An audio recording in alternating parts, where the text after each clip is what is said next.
talking about warranty of the lenses when we talk about the material.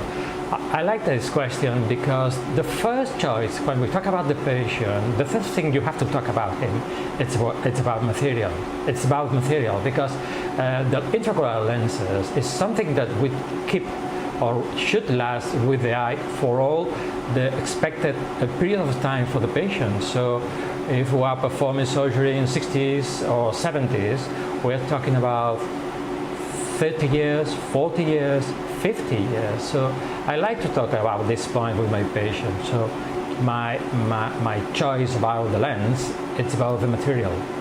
After that, we talk about optical design of whatever you want. But the first choice is about material. And unfortunately, this is a choice for the surgeon.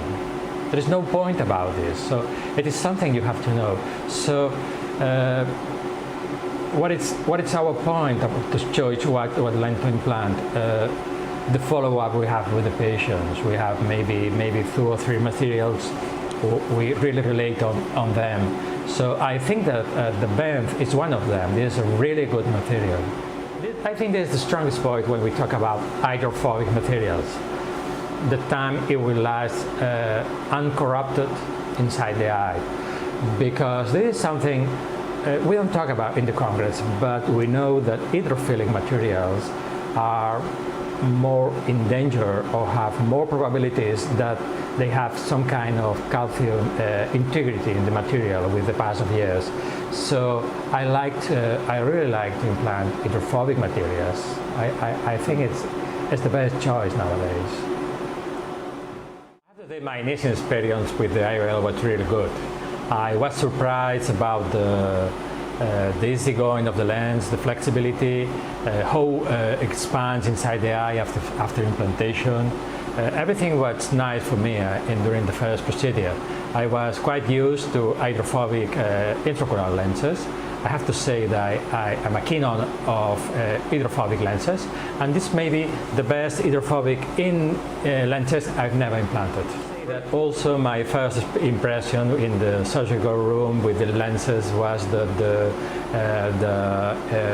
the blue filter was really good.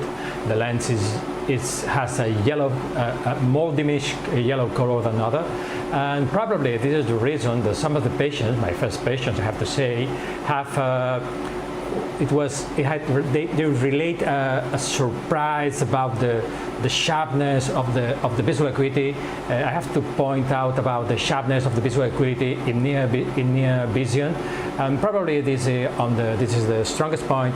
But about the biggest point of the lens was that probably this luminosity of the lens is the responsibility that some patients at the beginning express some disclaim about the halos they can see during night, more or less with the light at night.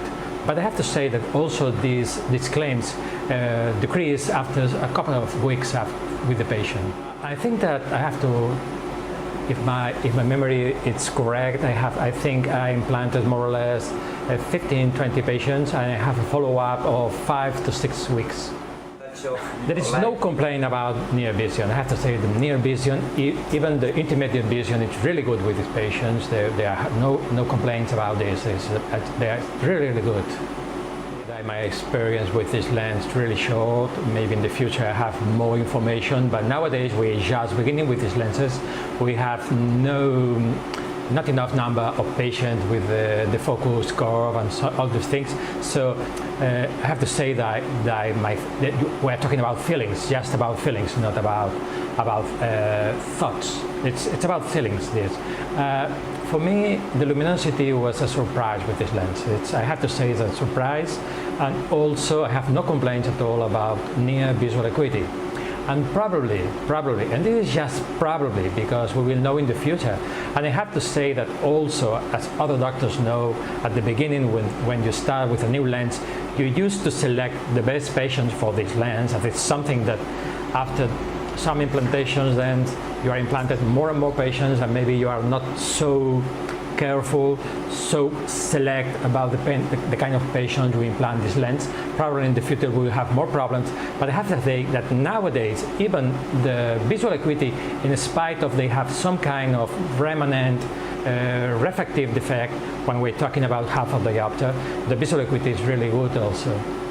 That's my feeling. This is an easy implantable lenses, so probably the size of the incision we used to do in other hydrophobic lenses, maybe in this case it's less demanding of the size of the incision. I used to implement the size of the incision when I'm implanting lens up to 24 diopters, and maybe in these cases it is not necessary.